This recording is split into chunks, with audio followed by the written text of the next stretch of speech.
Hello বন্ধুরা, Rajnandini food লাভার্সে আপনাদের সবাইকে স্বাগত। আজকে বানাবো কাঁঠাল বীজের পোস্ত। আমি এখানে নিয়ে নিয়েছি কাঁঠাল বীজ 500 গ্রামের মতো। কাঁঠাল বীজের উপরে খোসাটাকে ভালো করে ছাড়িয়ে ধুয়ে নিয়ে পরিষ্কার করে নিয়েছি আর ছোট ছোট করে কেটে নিয়েছি। আর এখানে মিডিয়াম সাইজের দুটো পেঁয়াজ কুচি নিয়েছি, 50 গ্রামের মতো পোস্ত বাটা নিয়েছি, আর নিয়েছি দুটো শুকনো লঙ্কা, দুটো কাঁচা লঙ্কা, স্বাদ মতো নুন। তো প্রথমে কড়াই বসিয়ে নিয়েছি আর এর মধ্যে দিয়ে দেবো কিছুটা পরিমাণে জল, সামান্য পরিমাণে দেব এর মধ্যে নুন, আর এর মধ্যেই দিয়ে দেব কেটে রাখা কাঁঠাল বীজগুলোকে। এরপরে এর মধ্যে আমি একটা ঢাকা দিয়ে দেবো। চলুন দেখে নিই, প্রায় 10 মিনিটের মতো হয়ে গেছে আর ভালো করে সেদ্ধ করে নিয়েছি। দেখুন কালারটাও একদম চেঞ্জ হয়ে গেছে। শুধু নুন আর জল দিয়ে মোটামুটি কিছুক্ষণ সেদ্ধ করে নিলাম। এরপর চলুন জলটা ঝরিয়ে নিই।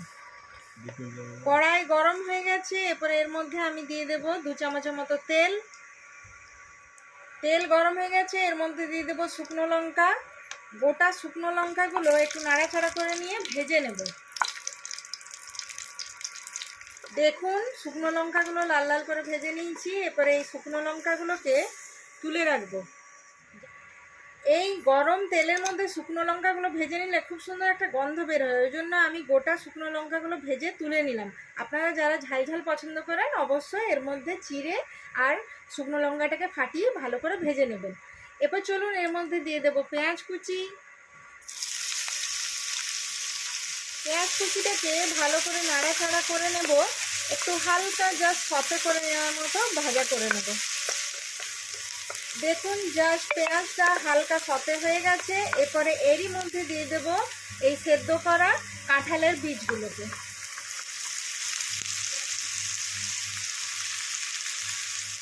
এরপর দেখুন পেঁয়াজ আর সেদ্ধ করা কাঁঠালের বীজগুলোকে ভালো করে একটু সময় নিয়ে মিডিয়াম আছে একটু নাড়াচাড়া করে নিয়ে ভেজে নেব। চলুন এরপর আমি এর মধ্যে স্বাদ মতো নুন দিয়ে দিলাম, আর এরই মধ্যে দিয়ে দেবো গোটা কাঁচা লঙ্কা। এখনই বললাম যেহেতু আমার বাড়িতে বাচ্চারা খায় সেই জন্য আমি গোটা গোটা ইউজ করছি। আপনারা অবশ্যই চিড়ে দিবেন আর এই শুকনো লঙ্কাগুলোকে একটু ফাটিয়ে দেবেন, তাহলে একটু ঝাল ঝাল বেশ ভালো লাগবে খেতে। এটা অবশ্যই বাড়িতে বানাবেন আর ফ্যামিলির সাথে এনজয় করুন, ছোট বড় সকলকে খাইয়ে দেখবেন। আর অবশ্যই অবশ্যই কমেন্টে জানাবেন যে রেসিপিটা কেমন লাগলো। তো দেখুন বেশ ভালো করে বীজগুলোকে ভাজা হয়ে গেছে পেঁয়াজের সাথে। এরপরে এই যে পোস্ত বাটাটাকে দিয়ে দেবো এর মধ্যে।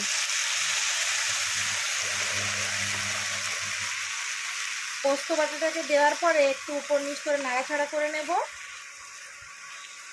আর এই বাটিতেই সামান্য পরিমাণে একটু জল দিয়ে ভালো করে পোস্তর বাটিটাকে ধুয়ে নিয়ে এই বাকি যে জলটা সেই জলটাকেও এর মধ্যে আমি দিয়ে দিলাম।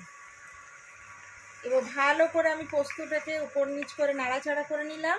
কত সহজে এই রেসিপিটা হয়ে গেল। আপনারা অবশ্যই বাড়িতে বানাবেন, ফ্যামিলির সাথে এনজয় করুন, ফ্যামিলিকে খাওয়ান, কমেন্টে জানাবেন। রাজনন্দিনী ফুড লাভার্সে অনেক অনেক অনেক ভালোবাসা দেবেন। চলুন এইটাকে আমি প্রায় 2 থেকে 3 মিনিটের মতো একটু ঢাকা দিয়ে দিই। 2 মিনিটের মতো হয়ে গেছে। চলুন দেখুন রেডি হয়ে গেছে কাঁঠাল বীজ দিয়ে পোস্ত। তো অবশ্যই বাড়িতে বানাবেন। তাহলে আজকের মতো বাই বাই।